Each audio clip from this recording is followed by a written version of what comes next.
continuar homenajeando a nuestro eterno comandante en jefe, Fidel Castro Ruz.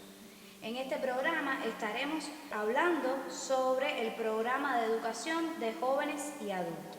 Para ello nos acompañará el doctor en ciencias, profesor titular y consultante, y además presidente de la Cátedra Honorífica de Educación de Adultos, Raúl Ferrer García, de nuestra Universidad de Ciencias Pedagógicas, nuestro querido profe Miguel Pérez Bejerano. Profe, bienvenido a nuestro programa. Muchas gracias por la posibilidad de participar con ustedes en esta continuidad de programa. Profe, queremos que nos cuente cómo surge este programa de educación de jóvenes y adultos y cuál fue su concepción. Para hacer un análisis de la educación de jóvenes y adultos tendríamos que remontarnos a la educación, de este tipo de educación a nivel mundial. La educación de jóvenes y adultos surge en el mundo en tanto surgen los diferentes regímenes políticos y sociales, porque esta educación va nutriéndose de personas que por una u otra razón no han recibido la enseñanza escolarizada o no. Y entonces es de ahí donde algunos países pues introducen esta temática de una educación para este sector poblacional que no está favorecido con la continuidad de estudios. Específicamente en Cuba, la educación de jóvenes y adultos surge con la continuidad del gran proceso nacional de alfabetización que se realizó en Cuba, como una vía para dar continuidad a esas personas que se alfabetizaron.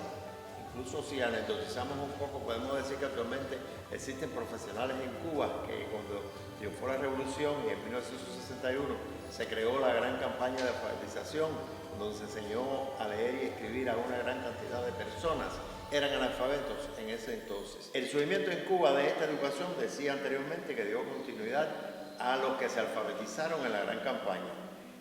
Muchos de ellos debían seguir estudiando porque la alfabetización era aprender a leer y escribir. Posteriormente, pues, para adquirir diferentes niveles educativos tenían que incorporarse. Surge entonces en Cuba las aulas de educación obrero-campesina, que recibían de diferentes maestros saberes que los iban a incorporar posteriormente a la secundaria obrero-campesina y posteriormente a la facultad obrero-campesina. Tenían un nivel para incorporarse a la sociedad, para trabajar y para como seres actos de la sociedad con saberes, con cultura, con conocimiento, y otros pues continuaban estudios. Profe, ¿qué implicación tuvo nuestro comandante en jefe en este programa educativo de educación a jóvenes y adultos? Hablar de la implicación del comandante en jefe, Fidel Castro Ruz, nuestro querido insigne comandante en jefe, en una de las tareas, en uno de los logros de la revolución, sería dedicarnos por entero a dar a conocer elementos donde no estuvo presente nuestro comandante en jefe en un hecho que se haya ocasionado, que se haya realizado en Cuba. Fidel, desde sus inicios, desde los inicios del triunfo de la revolución y haciendo eco de las ideas de nuestro apóstol José Martí, tenía una gran preocupación por la educación del pueblo. Y entonces se crea la gran campaña de alfabetización en 1961, donde muchísimos jóvenes se incorporan a esta y llevan el pan de la enseñanza a los lugares más recónditos que no era posible ni imaginarse dónde recibieron esa educación de la figura de Fidel Castro. Nuestra universidad, ¿qué papel desempeñó en esta formación de jóvenes y adultos?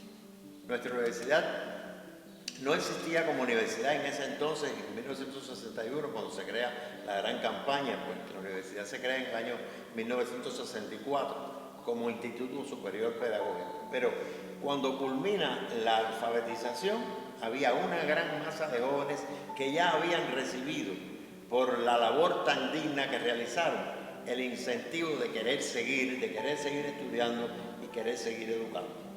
Es ahí donde las universidades, y específicamente la Universidad Pedagógica Enrique José Barona, asume el rol que le corresponde de la formación de maestros.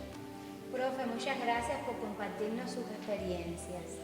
A ustedes, por favor, acompáñenos para continuar homenajeando a nuestro eterno comandante en jefe desde el Barón. Y solo un mundo alfabetizado podrá ser capaz de adquirir esa cultura política sin la cual ningún mundo mejor será posible.